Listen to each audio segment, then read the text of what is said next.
my name is Allison Harrell, and today we're talking about my absolute favorite Texas topic, which is signs and symbols. They're my favorite thing to learn about, they're my favorite thing to quiz people over, and I'm just really excited to be finally making this video, so buckle in, we have a lot to cover. For our next category, I have a few props, so let me start with the one I'm currently holding. Did you know that we have two differently sized mammals as our state mammal? The state small mammal is the armadillo! So the 9-banded armadillo is the only armadillo that is found in North America. They're adorable little creatures that look like this. This is a very old, very badly abused taxidermied one that's been in my family for a while. But a really fun fact about armadillos is that they have really bad eyesight. So when you see an armadillo, you can actually get pretty close to them because they won't see you. But what's great about them is that when they hear you or they get surprised, they jump into the air and they run away snorting because they have little pig noses and they're really funny. When my brother was really tiny, like 2, he saw an armadillo in the backyard and he toddled out after it and he got right up behind it and then he clapped and it jumped and it snorted and it ran off. And so he toddled after it and then he jumped and he clapped, it jumped, it toddled off again, and he was thoroughly amused by this entire process. Now you might be wondering, why do we have a small mammal and is there a large one? Let me put it down first. We do have a large mammal and it's the Texas Longhorn. I don't have a longhorn on me, but I have a horn.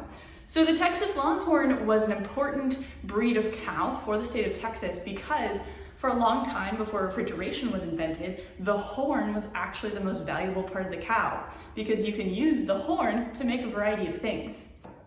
Now, you might be wondering, we have a small mammal, we have a large mammal, why do we have 2? The answer is that when they were deciding on what would be the state mammal, they had a vote. And so all the children across the state got to vote on it. And there was a tie. They couldn't decide between the armadillo and the longhorn. So they picked both. Our next animal is, what is our state reptile? This one has a bit of a tricky situation with it, just about the name. So this animal we typically call the horny toad. And that name has been what we've used for eons and eons, but when you look at this picture, you will notice one big problem. That's not a toad. Nope. So the horned lizard, as it's actually called, is vaguely toad-shaped, but it is a lizard. It's covered in spines, hence the horn part. And my favorite fact about it, it shoots blood out of its eye when it's trying to dissuade predators from eating it. So it has a horrifying defense mechanism, and it also has a terrible name. Now, let's move on to the Texas State Amphibian. So in 2007, a 4th grade class from Danbury Elementary School proposed to the state legislature that we should have a state amphibian. We did not previously have a state amphibian, and they wanted it to be the Texas blind salamander. And it passed all the way through Congress, all the way through the House. It got to Rick Perry's desk, and he said no. He said no because he felt that the Texas blind salamander was only found in one part of the state, and to have a state amphibian, it needed to be found all over the state. And this crushed the hearts of the 4th grade class in Danbury Elementary. They had left school for the summer thinking that they had gotten an amphibian name for the state, and they came back to school to find out it had been vetoed. So they spent the next couple of years working with Texas Parks and Wildlife, and they found 5 additional candidates that could be the state amphibian. They all picked one. They had to give reports on which one was the best. They had a class vote, and then they resubmitted it to the state as the new state amphibian. And what they landed upon was the Texas toad. So the Texas toad won by a very small margin of votes, but it was passed again by the House and the Senate, and then Rick Perry did sign it into law in 2009. So we do have a Texas state amphibian, but it was a little heart crushing along the way. Next up is our state bird. Do you know what it is?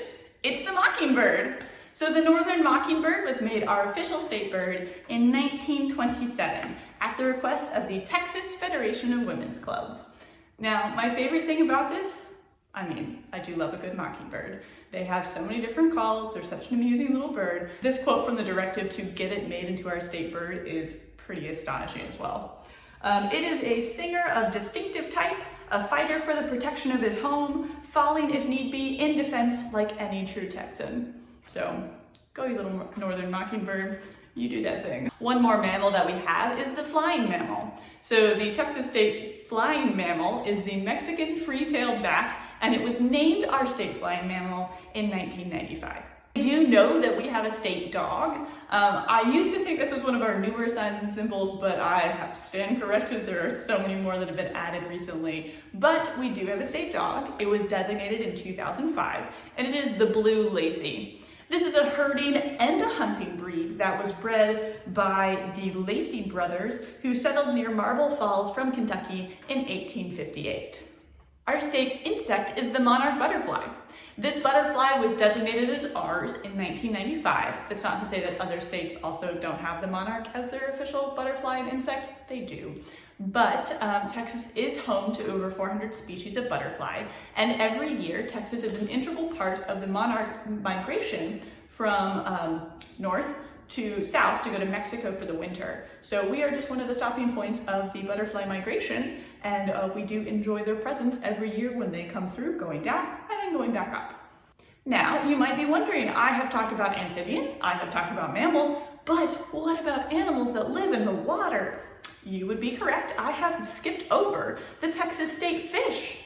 Our state fish is the Guadalupe bass. It is found in fresh water in a lot of the fast-moving rivers in the hill country, like the headwaters of the San Antonio, Colorado, and Guadalupe rivers.